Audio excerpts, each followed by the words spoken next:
Welcome back, everybody.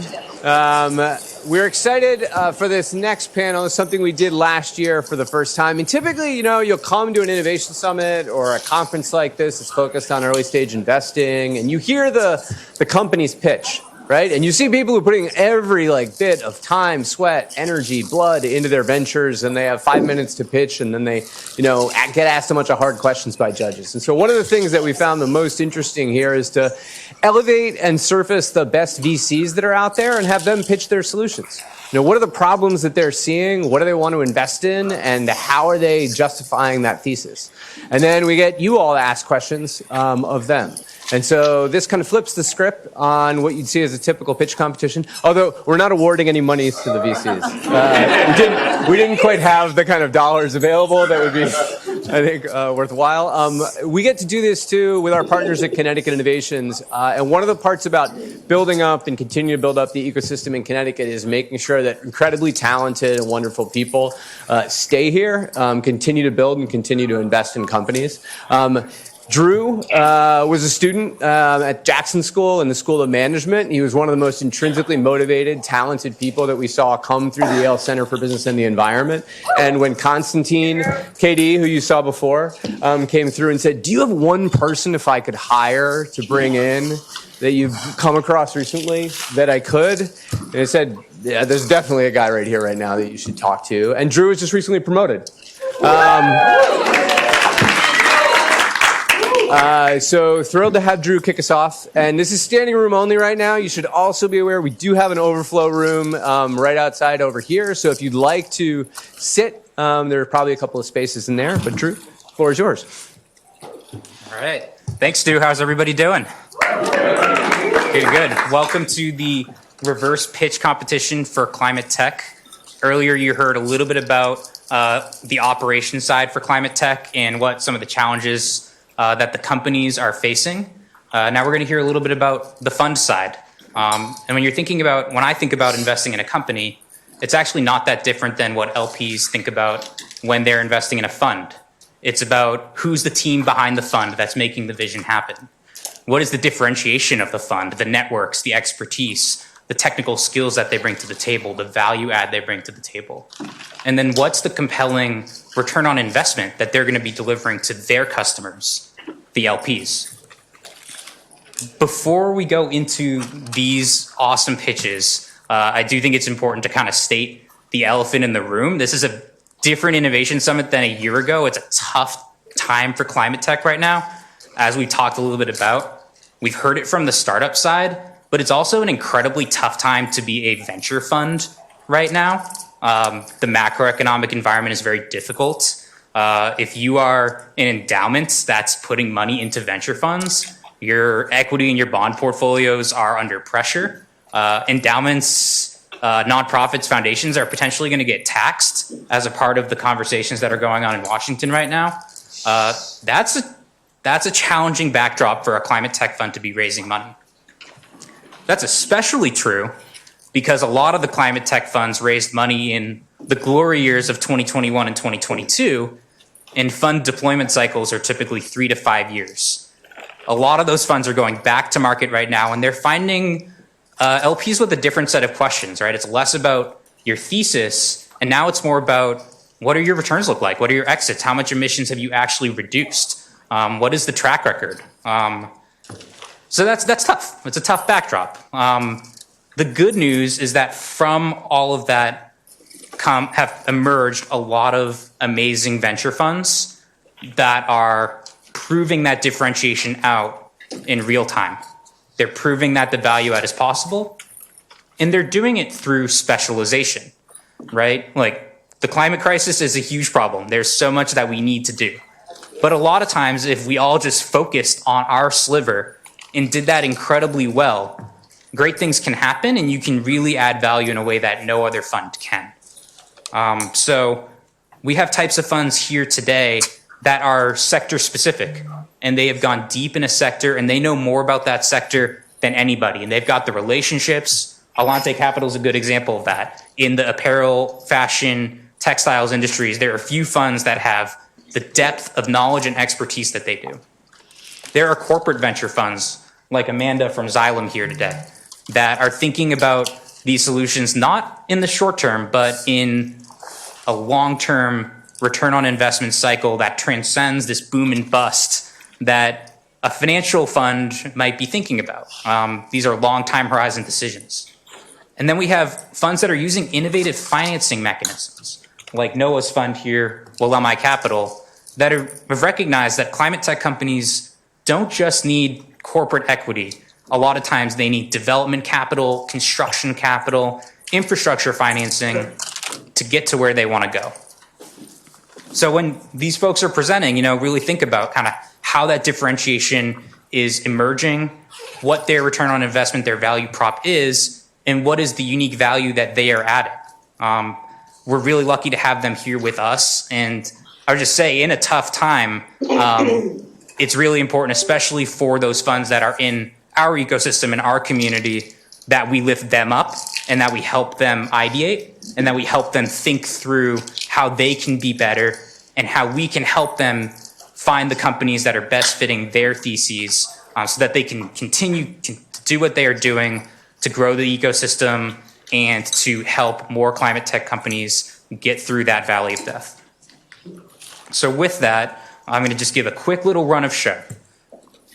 We're going to have pitches from each of our funds. They're going to be about 8 minutes long.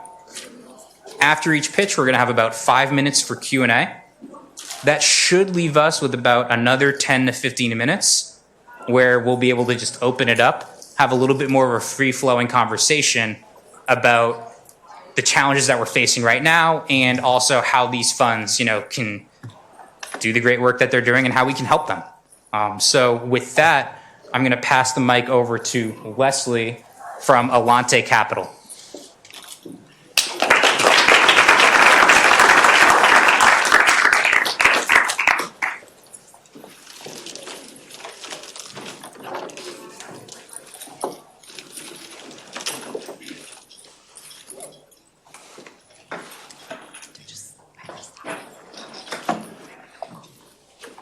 Hi everyone, Drew, thanks for the intro and for having us. I am Leslie Harwell, co-founder and managing partner of Alante Capital, and like Drew was saying, we are a sector-specific fund focused on decarbonization, circular economy, industrial resilience, in apparel and design-driven consumer industries.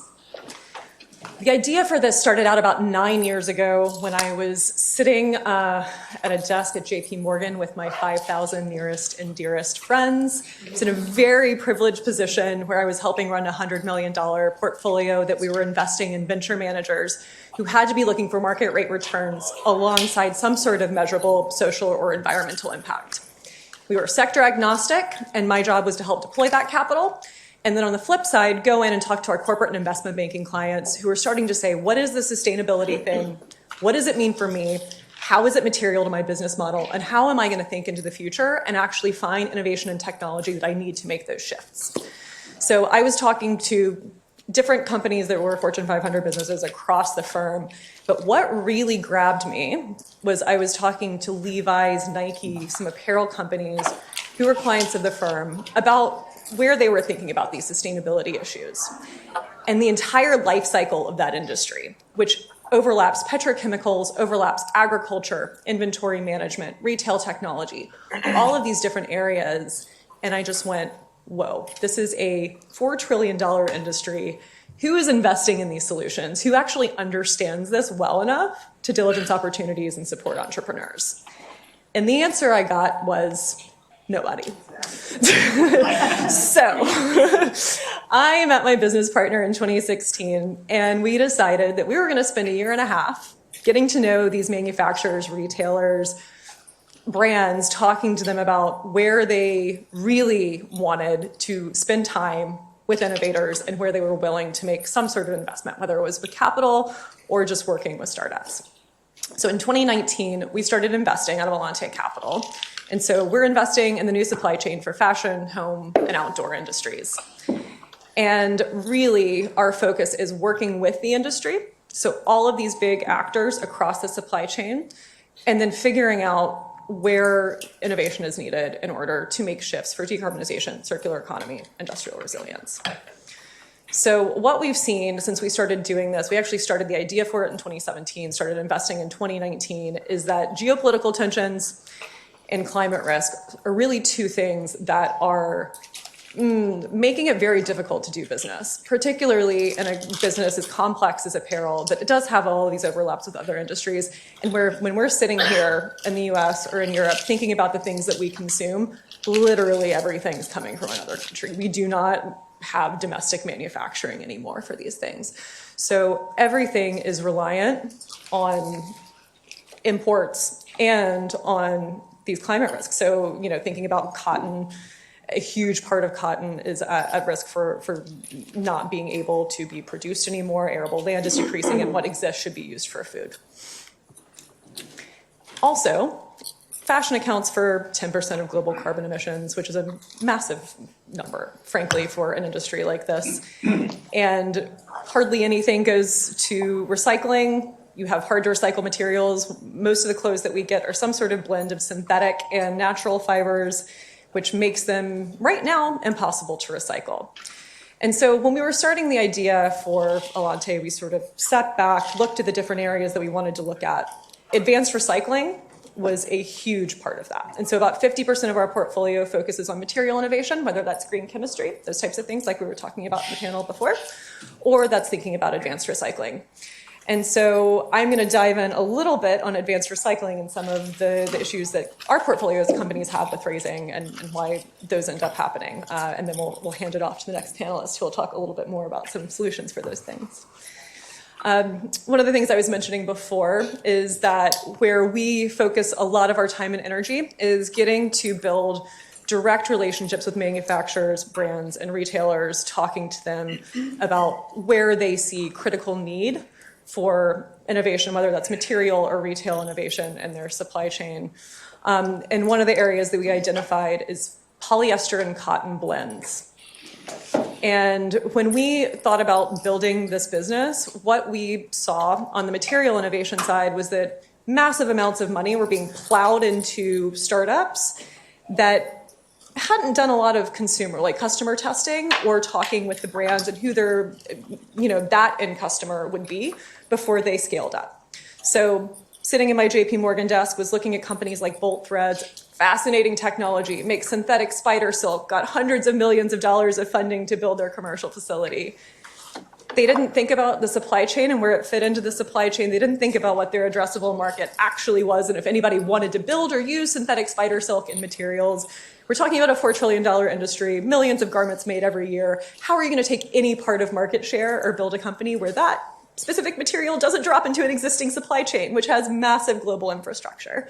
So we wanted to find those areas where there were opportunities to disrupt markets within this market. So we believe that there are various areas where multi-billion-dollar businesses are going to be built that were very different than where things were being funded before. And one of the first ones that we looked at and invested in 2019 is a company called Circ. So 60% of textiles, I think I mentioned this before, are made of plastics and are non-recyclable because they're blended with other things. 10% of clothing is from trees. And then there are massive commitments being made globally because brands are worried about where they're going to source PET for the polyester part of their clothing and cotton and trees for things making man-made cellulosic fibers like Tencel, lyocell, those types of things. We identified a company called Circ. Circ is able to take 50-50 polycotton blends, put them into a reactor, break apart the cellulosic material from the cotton, and then take the PET that's in the polyester and depolymerize that into TPA and ethylene glycol. You can then put those things back into existing supply chains. And when they modeled this out and really thought about it, and we spent a lot of time looking at this, at commercial scale, they will be able to make PET at normal recycled PET market prices. And the cellulosic material is much higher purity, better than wood pulp going into those other processes. And so when we were looking at this company, we looked at, I think, how many was it at the time? 7 direct competitors and 10 indirect competitors to this one before we really settled in to invest in Circ. And the reason why we invested in this company is because they could take dirty feedstock. They didn't need to have 80%, 90% cotton and 10% polyester and it mess up the process. And we saw that whatever went into it, huge yields coming out, and then could drop into existing manufacturing infrastructure, which is a huge thing for them. And the feedback from brands was that was what was needed. We need to be able to recycle post-consumer waste, not just post-industrial waste. And so this company, we invested in 2019. They now have done many commercial runs in a contract manufacturer and have done pilots with Zara, Mar Hoffman, which unfortunately now no longer exists, but is still kind of a big proponent in this area, a Japanese label called Green Label Relaxing. And since we invested, Breakthrough Energy Ventures led the Series B, Inditex, which is a family office behind Zara. Oh, I've gone over time, haven't I? Okay. Well, going quickly to this company has got to the point where they're now launching their first commercial facility where they'll be able to process 70,000 tons per year of waste. It's already been confirmed that they're doing this in France, and it's going to be a $500 million facility to build. They already have commitments from equity investors, but they need different types of financing in order to build this. In other industries like energy and some waste management, this is a normal market. It's a place where you understand offtake, and all of the supply chain is quite well understood. In apparel, it's not been done before. And not just Cirque, but there are going to be many other companies like this that have a similar sort of place in the supply chain that they need to build and move forward. And so what my sort of question to all of you is, how do we build those systems and frameworks so that we can actually get beyond just energy, some chemicals, and some of the things that are more run-of-the-mill, and get into these new advanced recycling type technologies that can be price competitive at commercial scale and have huge opportunity, and get those facilities up, built, and running so that we can make some changes in these areas. So, thanks, Leslie.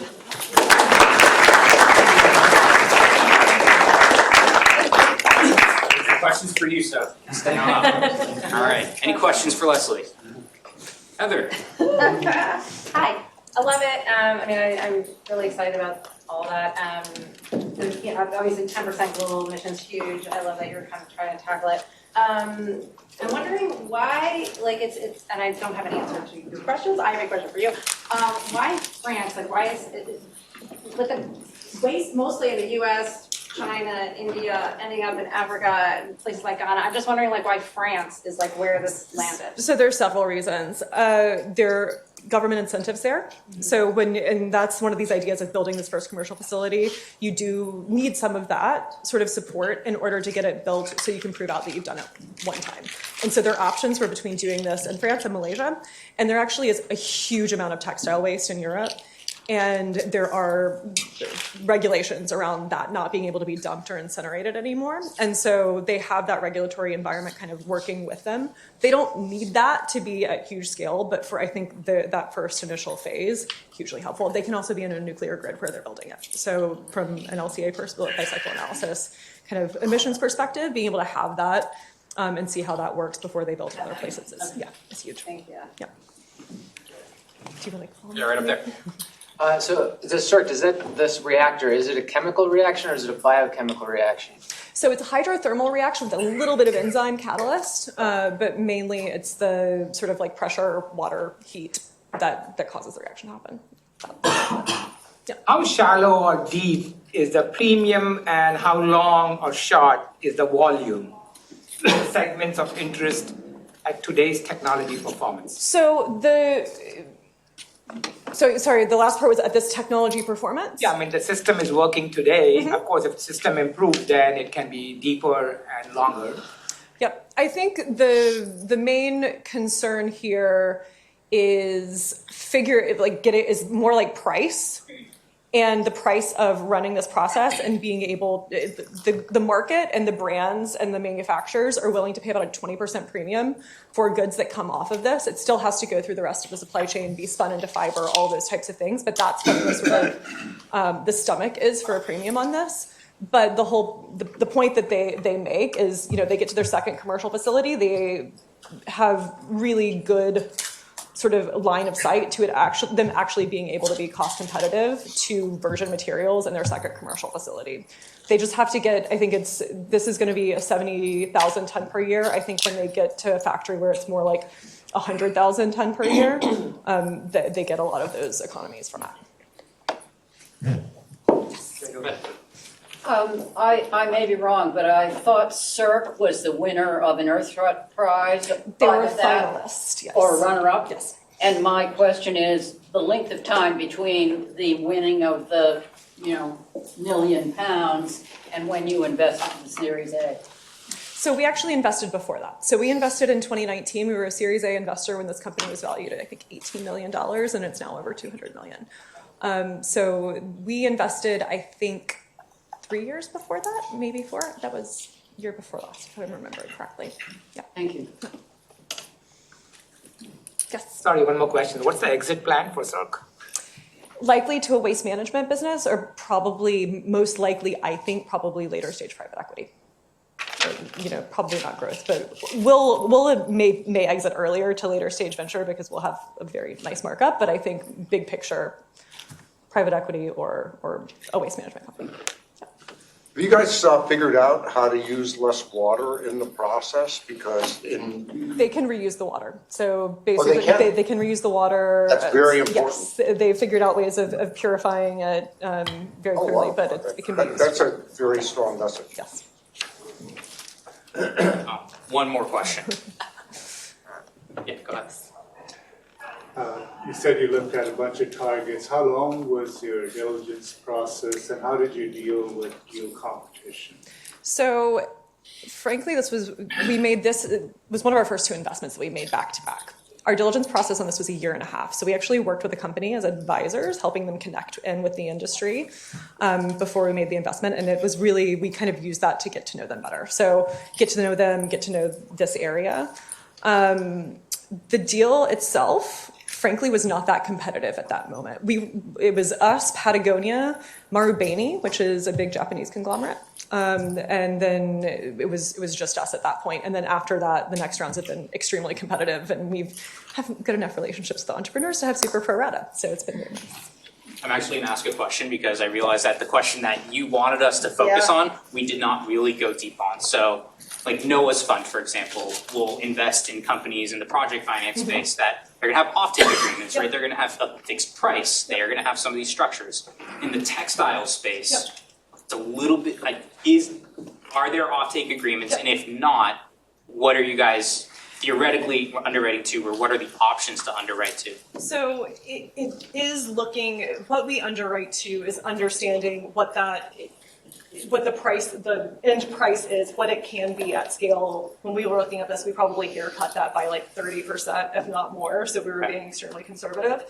And then now, as they get into this facility, they do have offtake agreements for the cellulosic material that they have with the 2 biggest man-made cellulosic pulp providers in the world, and so that's super clear on what the pricing is there. The PET is a little bit more up in the air now, and so that's the part that they're really focused on now, is figuring out how to get polyester manufacturers comfortable with that, so that they can actually do offtake agreements. But because it ends up being like a multilateral offtake agreement, essentially, where you have a brand and the polyester manufacturer who have to be kind of in concert to make that happen. Sometimes the manufacturers will just do it on their own, and actually the biggest polyester manufacturer in the world is now an investor in this company as well. So hopefully we can figure out how to get there. But there's so many others, and the scale that will be kind of being put off of this factory versus the scale that these polyester manufacturers do is like 2 completely different things. So, it's a big factory, but a drop in the bucket for now. Thank you, Leslie.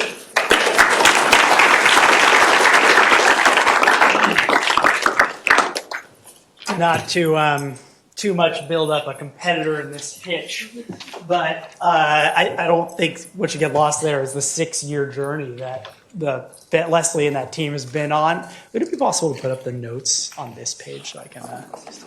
They should be. Yeah, but I'm just the journey of a VC investor to take a technology company and mature it to the point where it's basically ready for $500 million of project infrastructure funding. The amount you have to do to take a team like that and mature them. I mean, that we find we need to be collaborating with the early investors so much, and clearly Leslie's team and the board has been unbelievable in that success story, because there aren't a huge amount of them. But I am going to pick up right where she left off, and there is clear synergy and collaboration here. I'll start just by introducing myself. I'm Noah Walker. I'm a director. I was on the founding team, and I lead the U.S. operation, or co-lead the U.S. operations for Wollemi Capital. We are an investment fund investing in the missing middle, this climate funding gap between VC and later stage infrastructure. I'll also just say before I go forward that more importantly, I'm a Yale SOM and FES alum from 2014, so really glad to be back here.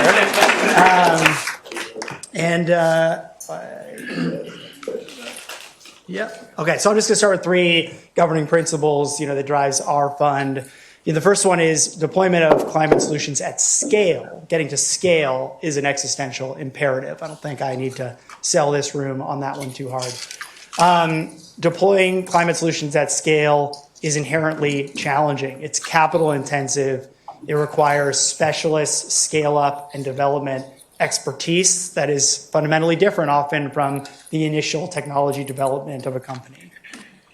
And then finally, deploying climate solutions at scale requires a huge amount of money. BCG estimates $300 to $400 billion per year globally that is missing, that needs to address the missing middle to bridge the capital growth gap in the climate space. And so, what we are building at Wollemi is a global climate specialist. We were founded in 2021. We're 31 staff across Seattle, San Francisco, and Sydney. We focus on bridging the gap between this missing middle or the climate growth gap. And we do that by providing flexible and patient capital to the companies that we invest in.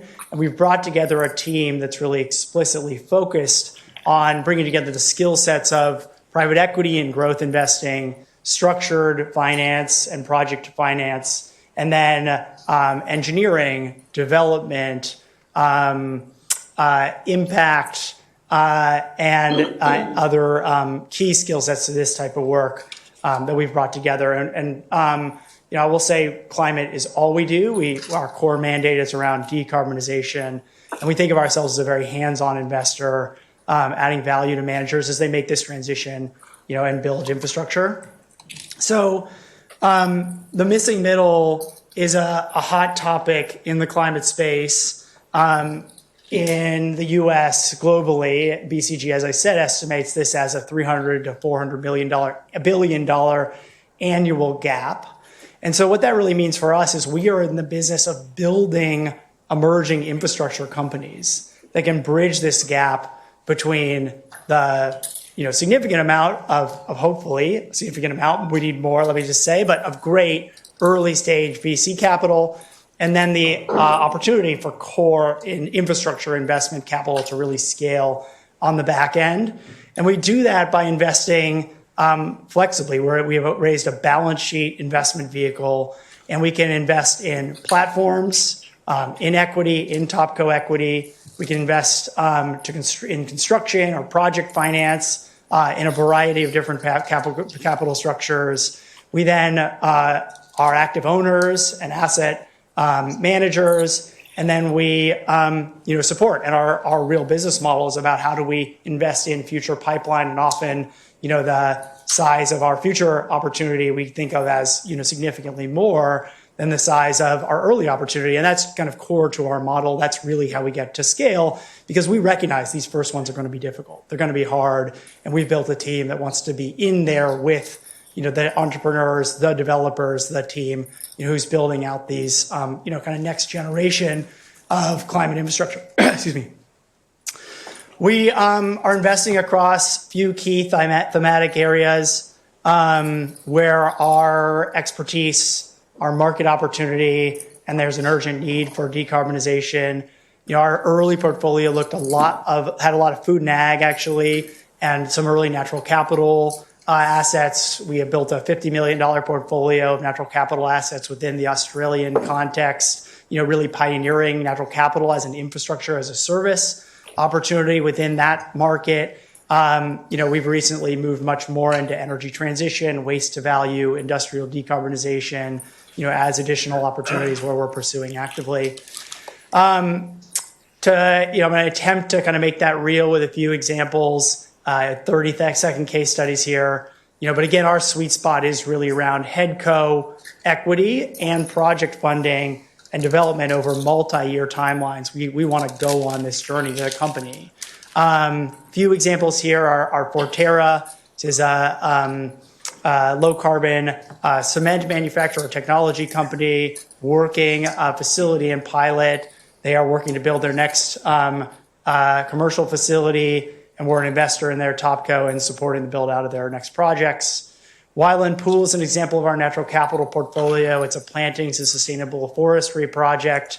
Again, we're really looking to build that sweet spot of infrastructure around a yielding asset related to natural capital. This is also interesting and speaks to Drew's point about flexibility and creativity around structuring and financing is there. We've been able to partner with some philanthropic capital to help underwrite that investment. And then Brightfeeds is an example I'm really excited about, in part because I'm a co-investor with Drew and Constantine in this one. It's a Connecticut-based company. They take organic waste and upcycle it into high-quality animal feed. And there, we're supporting the topco and made an investment in the topco. They have 2 currently working facilities, and we're working to support and provide project equity to build out their next facility. So there's a pitch. A little levity would help here. Reasons to swipe right on Wollemi. They say there's someone out there for everyone. And we like boring industries and tech that works, right? Like if you're building, I heard some really great stuff on the last panel. If you're building fission reactors, apologies if you are, that's great. Probably not for us at this point. We're looking for modularity. We're looking for robust and strong unit economics. We're looking for technology. We're not afraid of scale up, and we're not afraid of CapEx. And we're looking to really see that as an advantage in a way that we can support it.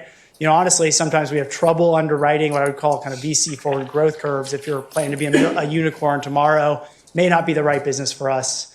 But at the same time, if you're ready to put steel in the ground and build something meaningful that has a strong decarbonization potential, we want to hear from you. So call us already. If you're doing these things or things like them, I should have put apparel on here. It's very interested in circuit apparel in general, but look, I think non-exhaustive list, but if you're scaling things up, we want to talk to you. And I appreciate the opportunity to present and introduce Wollemi.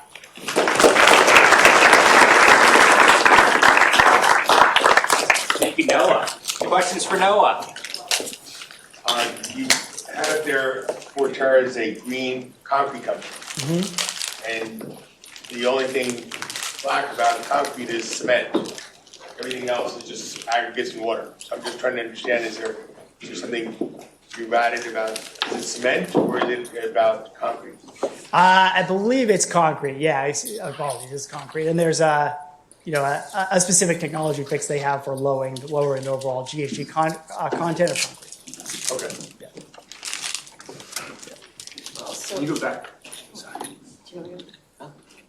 Oh, sorry. So clearly you are very focused on getting that first of a kind out in the field. What is your relationship to getting insurance underwriting, and how do you support the financing of your first of a kind plants using perhaps technology performance insurance or other things in that space?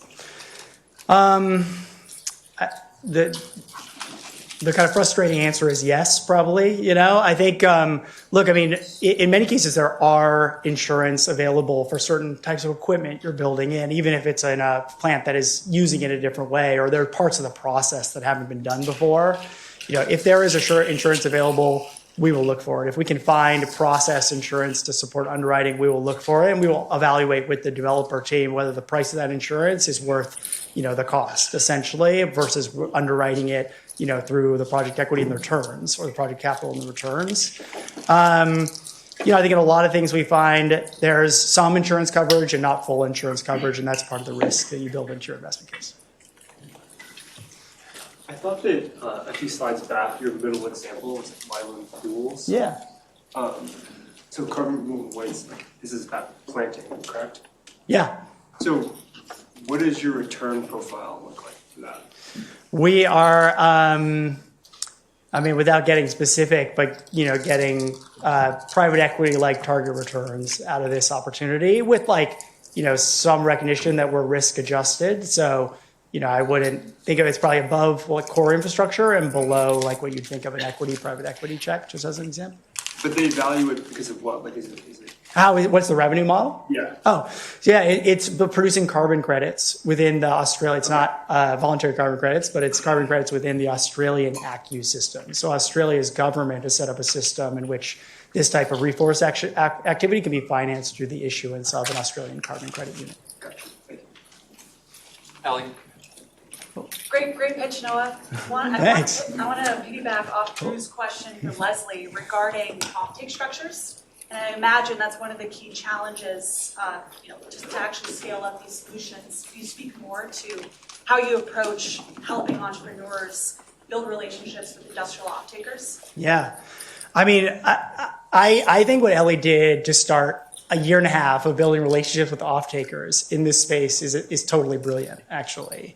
And I think that is probably not to pitch another fund here in this pitch competition, but you know, it's really what's required if you're going to be an industry specialist. Like you need to be supporting the commercial growth of your industry, especially in like retail textiles where 80% of the margin exists, you know, with the end buyer. I think for us, what we do is we try to articulate to the development team what is likely required to underwrite the project. And then we will go and meet with some of these groups and say, hey, we're bringing financing, backing this company and the solution you need. What makes this go is we need X amount of coverage on an offtake contract over X number of years to make this sufficiently de-risked for a reasonable cost of capital here. And we'll engage in that conversation and ideally we can help them set up offtake. I will say though, like one of my pet peeves about the many presentations of early project financing in this space is you kind of hear people saying, well, I'm willing to do early project financing, but I am not willing to take any risks that a basically like core infrastructure investor will not have. Like I want completely buttoned up offtake or a totally wrapped project. And I think if you're building one of these things, I would strongly encourage you to seek all those things. It will impact your cost of capital and viability very clearly. On the other hand, and I don't want to take both execution risk and merchant risk as an example, but I think we have gotten ourselves comfortable with we will have to take some risk. And part of that risk is can we build this first one together and then build the next couple as we start to de-risk it and come down the cost of capital with you. So there's two sides to that answer. Like one, let's go out and do all we can to de-risk this on the commercial side because we both benefit from that. And then the other hand is, can we cut up the pie a little bit so that we account for some of that offtake risk. One more question for Noah. Yeah, go ahead. Yeah, so two questions, like short questions. Yeah. First is tied back to this question. So you mentioned you invest beyond VC stage. So do you only invest in profit-making companies or do you take bets on cash-burning startups as well? That's the first one. And the second one is, since this is like somewhere between VC and PE, how does the relationship that you have with your LPs look like and differ from the general relationships that traditional VC funds and PE funds have in terms of like sourcing LPs and as well as maintaining relationships, impact reporting as well? Yeah, two really great questions. So we have and do invest in companies that have not yet reached profitability. I would say we need to see pretty strong pathway to profitability when we invest. Certainly, post significant revenue. And as I said, I struggle to underwrite like the 10x every year revenue forward curve that was certainly in vogue a couple of years ago. But we invest pre-profitability, but I will say we're trending more and more towards like a little bit more core PE and some buyout opportunities to be full owners and then build out the asset life as we go moving forward. And that actually gets a little bit to your second question. Core to our differentiation, in my view, and core to what our founders' vision was when we built this, where our two founders are former head of BCG's digital ventures team, pure play venture private equity growth for all of Asia, and the other was the former head of Macquarie Capital, which is one of the largest infrastructure investors in the world, and core infrastructure. And really what they have been pitching to our investors, we do not have LPs, we have investors, they own shares just like those of us who own shares in the fund do, is we need to be long-term owners and we need capital flexibility to take these companies on the journey that's somewhat appropriate for them. And so that relationship is quite different. Like they are owners of our company in the same that we are, and there's a lot of alignment around that. And then, we just need to be really thoughtful about how we invest and like the type of capital plan that we put in place for the companies that goes forward. Thank you. Yeah. Noah, thanks so much. Yep.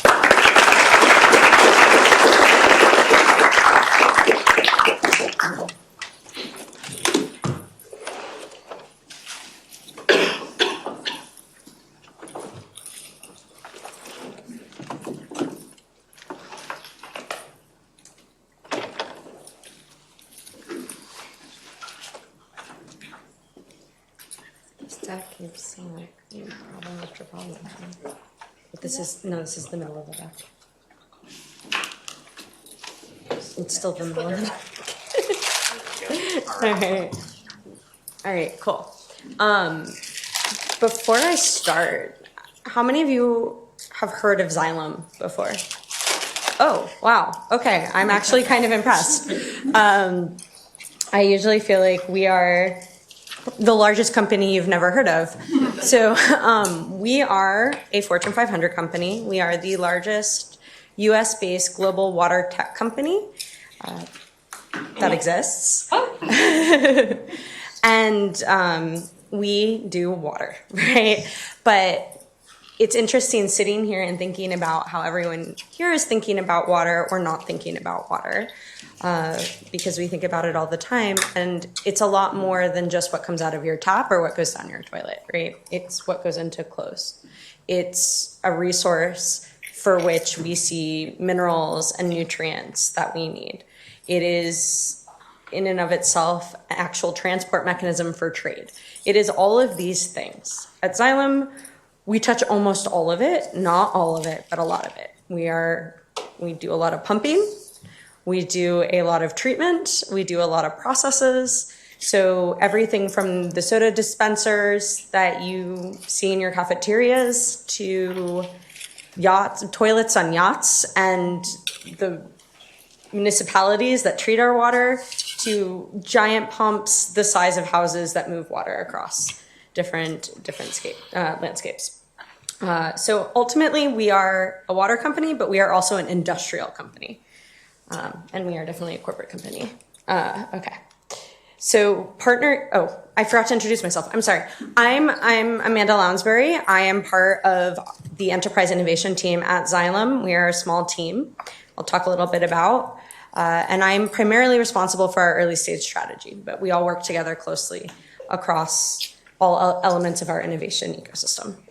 So partnering with corporates can often feel a little bit like ping pong, where you talk to one person and they tell you to talk to someone else, and then you talk to someone else and they have no idea who you spoke to, and you literally have no idea what's going on and you're working in a black box.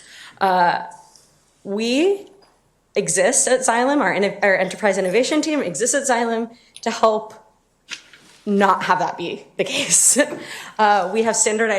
are creating or have standardized processes to interact with us. We care about the companies we work with. We don't think of ourselves as investors. We think of our programs as partnerships, and we have different ways of doing that. And I'll talk more about that as I go through this. We also think about, how do we enable our companies to solve our customers' challenges now and into the future. That's the most important thing for us. And then we think about water and all the things tangential to water and all the things that help us be an industrial company that continues to be successful. All right, so the primary ecosystem for innovation externally with Xylem is our Innovation Labs team. Our CVC is one element of our innovation ecosystem, but that innovation ecosystem encompasses a lot of different components, right? So all of these components though have a singular strategy. Like I said, we really try and focus on partnerships. We focus on de-risking different technologies and early stage technologies, especially in the water sector, which is an incredibly conservative industry. Any of you who have tried to work in the water sector will know that trying to get a water utility to try a new technology probably not really going to happen, because the risk is really, really high. The risk is really high, right? You mess up water treatment and you're possibly killing people. So we need to have strategies that enable partnerships, that enable de-risking different and new technologies, but we still want to be innovative and we still want to push different elements forward. And we want to think about water as more than just something that comes out of the top and something that goes down the toilet, into something that touches all of these different ecosystems. And again, interesting to hear who thinks about water as part of this, who doesn't. And I'm going to single you out and just mention, we mentioned that water is not black. Yeah, it doesn't necessarily create carbon directly, but the water cycle in and of itself can be polluting, right? Wastewater treatment plants are one of the highest, have some of the highest GHG emissions of any industry. It's up there with cement. Yeah, well, depends. It can be, it's number 5 is the wastewater, theoretically. We still are not 100% sure on those numbers. Yet, if we think about innovation funding in the climate sector, water is only a very small percentage of what you see. And if you think about, and I'm going to pick on Noah for a second too. You do climate, and one of your topics was not water. Oh, was okay. I missed that point. So I'm wrong. Agriculture is on the list. Okay. I deserve that. All right. So that's our strategy across our ecosystem. So what are these different elements besides our venture capital? Everything feeds into that. They are all connected and all associate with each other. Our first is our open innovation ecosystem. These are our partners. We partner with almost every type of entity you can think about, because we are a very small team and we have to punch way above our weight. And so as we're thinking about how do we do new innovation, how do we work with different companies, we have to have support in that process. So we have over 40 partners, and these include universities, they include different venture capital funds, they include trade organizations, accelerators, incubators, you name it, we will work with you. And this is 40 direct partners, not indirect, or formal partnerships, not informal partnerships. So when we're working with early stage startups, we actually usually work with not so early stage startups, but we speak, I'll get to that in a second. We speak to about 400 companies per year, and we find them through our partnerships, and we find the areas that we're interested in come from our teams, come from our sales teams, they come from our segments, they come from people saying, our customers have this problem, how are we going to solve that? And that is part of what we shape every single year, so that changes. That feeds into our accelerator, our partnership accelerator, which is not really an accelerator, it's a partnership program, so we usually work with TRL 7+, and with TRL 7+, we work towards commercialization. That is what we do. We spend a year validating a technology, identifying a use case, identifying a value proposition, and if it works for both us and for the startup, then we'll go ahead and have a partnership agreement after that. And that can look like many different things. And that feeds into our venture capital. Our venture capital arm, we are traditionally, all of this is still new, but for venture capital, we're traditionally an LP, so we support other funds who work with LPs. And we have 3 that we primarily work with. We work primarily with Burnt Island Ventures and Water Equity to directly invest in water companies, to de-risk and provide value for us in that context, but then also to help scope what the water sector is moving towards. Wesley Group, we work with to find our non-water tech companies, and they help us move forward.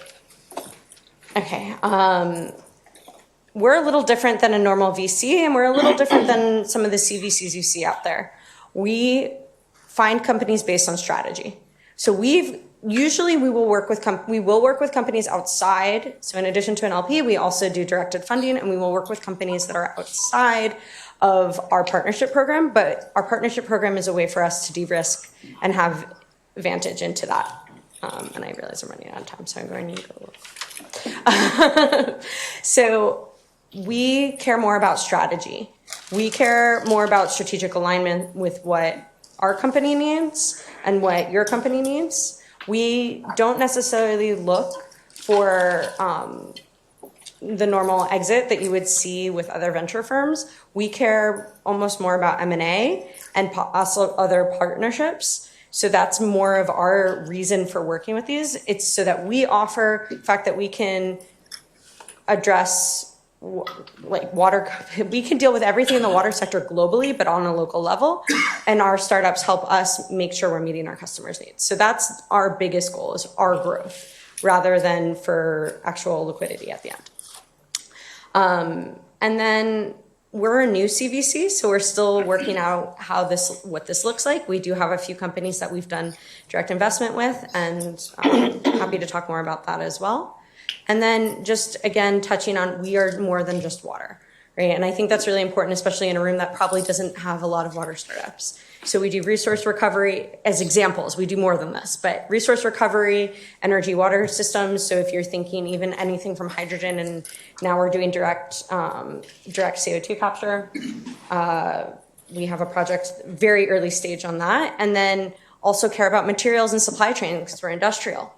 And process optimization is a huge one for us, because we also do sensing and different technologies in that space. And with that, thank you.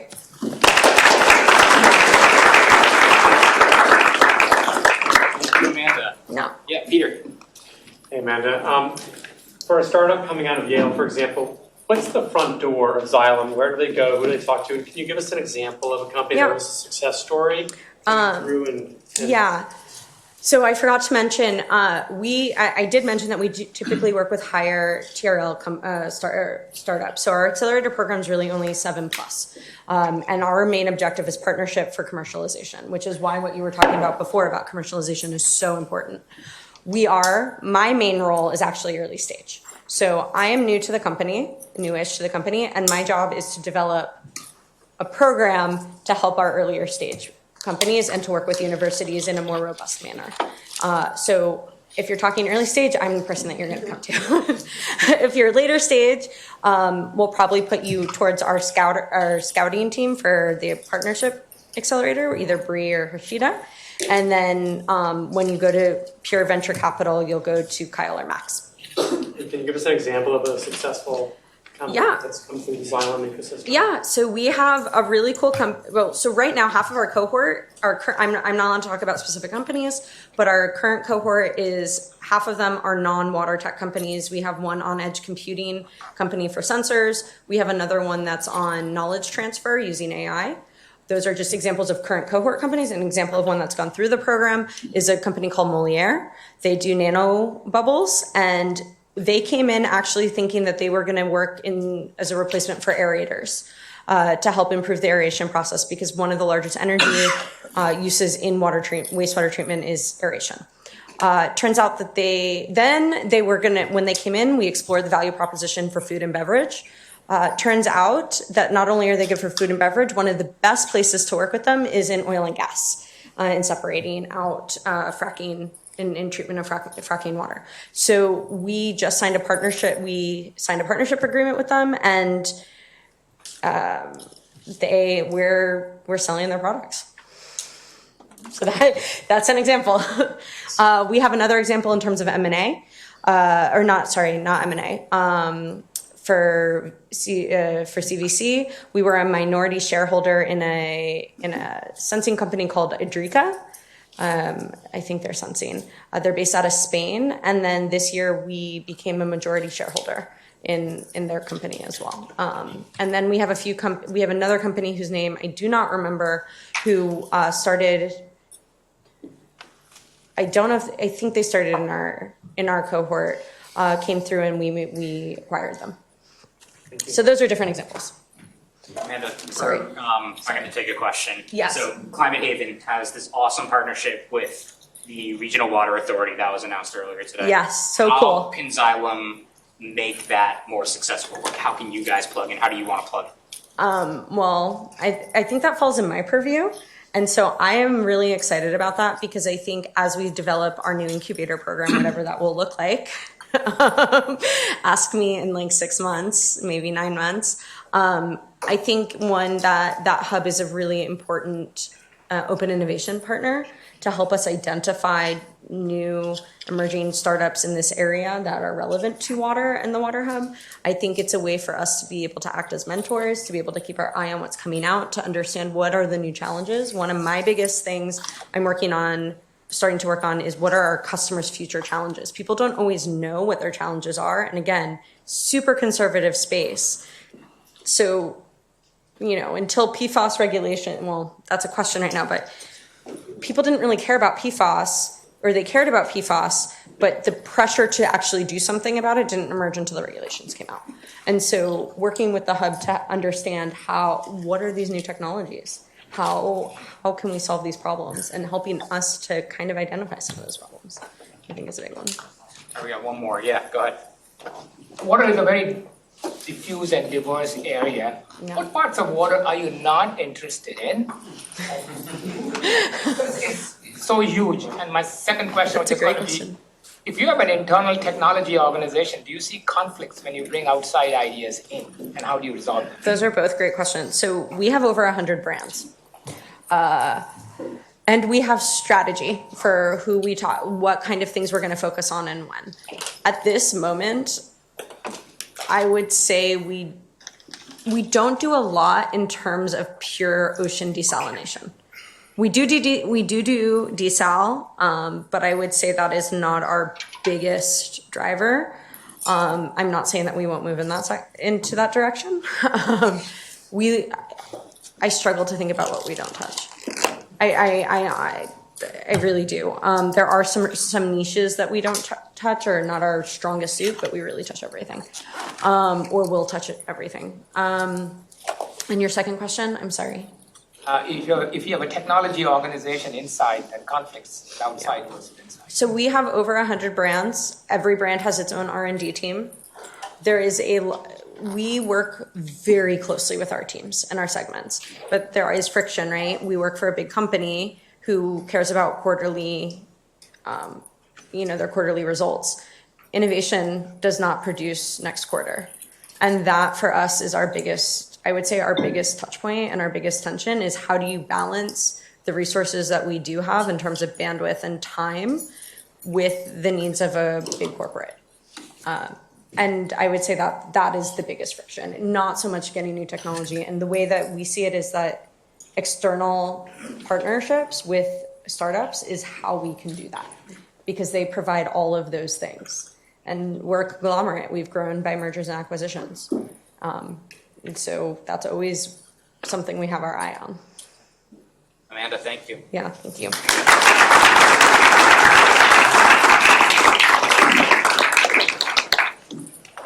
All right.